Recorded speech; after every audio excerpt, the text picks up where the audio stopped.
Hey guys, Zephyrnix here, and here's my impressions, my review, if you will, of Gotham City Imposters. Now, if you really need a storyline with this game, I guess I can go ahead and give you a quick one. Long story short, Batman and Joker both are now stuck in Arkham City, and now it's up to the citizens to take up the mantle of Batman Batman or Joker to go ahead and either protect or harass the town. That's pretty much it. You got wacky little situations that you're in, and you got to go ahead and you know, do it. For example, there's like one particular part where you have a device that goes ahead and controls people's minds. Now, why does the Bat team have that? I don't know. I understand why the Joker team would have that, but why does the Bat team have it? I don't know. Anyway, your job is to go ahead and get the battery and bring the battery back to the actual device to go ahead and take over everyone's mind. Yeah, it's crazy stuff like that. There's another part where there's like a gas area thing right there, and your job is to go ahead and get the gas. So basically, don't know what that one's called. It's like territories, basically. You know, nothing. The game does not break any boundaries. I noticed that one thing that Icy Rhythm said.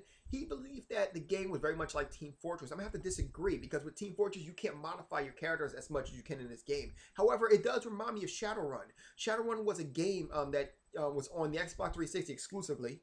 Well, actually, console exclusively because it was on the PC as well. And basically, this particular game is that you can go ahead and take one character and then you can customize the character, giving him magical abilities, magical abilities, tech abilities, or magical and tech abilities.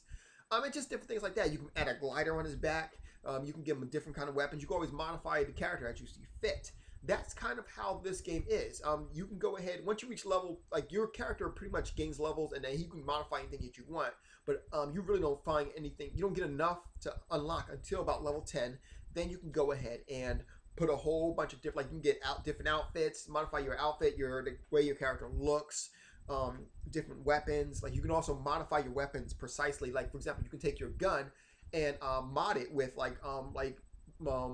piercing bullets, so that way you can shoot, cause more damage, as well as you can change the color of it. And then your secondary weapon, you can go ahead and add different types of ammo in it to go ahead and modify that one. You can also get different support abilities. For example, my favorite support ability is the zip line, while you might like the skates, or you might like the bouncing shoes and things of that nature. You can also take characters, like you can also modify your characters a lot more than just that. For example, you have about 5 different builds. Each one is like the smallest one's the fastest, the larger one's the smallest at the same time. The smaller one can't take a lot of armor, or a lot of hits, but the larger one can do both. If the smaller one takes too much armor, he'll start to slow down. Now, that being said, too, support abilities actually can modify your character just a little bit. For example, you can take the bigger one, who's supposed to be slow, and put skates on him, and he'll move a lot faster. So you can imagine having this big behemoth armored tank guy skating around the area, moving just as fast as everyone else, and simply taking everyone apart. It can be done.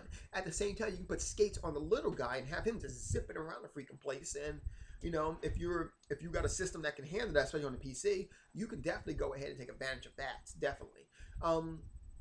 Like I said before, all kinds of different weapons, different abilities. The game really, it really is not like, it's unlike any other game pretty much. I mean, I did say Shadowrun, but that's to a limited source. So anyway, is it a buy? Well, it is, but problem is the platform. The Xbox 360 one ran pretty well, but the PlayStation 3 version had some hiccups. For example, when I first started, I did not know exactly, I thought my system had froze, and I was like worried for a second. I was like, whoa, So I went to go, reset it. Then I realized, oh, it actually, nothing's wrong with it. It actually was just stuck there for a second. I was like, okay. So that was the first problem I had. The second problem I had was when I went into the game, right, and I went to start an online game, and it took about a minute for it to actually get to the part where, you got to jump online. So that part was a little disconcerting too. The third part was when I went into the game, I noticed that the textures was fuzzy. Now the textures were not fuzzy in the Xbox 360 version, but it was in the PlayStation 3 version. That part also kind of got to me as well. There are little problems, and there's nothing that's going to harm the gameplay whatsoever, but that definitely needs to be said. So other than that, both platforms played pretty much on point. The controls are exactly the same on both games, with the exception that for the PlayStation 3 version, if you want to shoot somebody with your regular gun, that would be, I think, R1. While if you want to shoot someone in the Xbox 360 version, it would be RT. the right trigger. So that's pretty much it. Long story short, is it a buy? It is definitely a buy. It's a very fun game. I enjoyed it very much. Um, definitely fun game. So that's pretty much it for now. You guys have a good night. Zephyrnix out. I will be going ahead and dropping a second video on Starhawk beta. Want to go ahead and talk a little bit more about that one. You guys have a good night. Zeph out.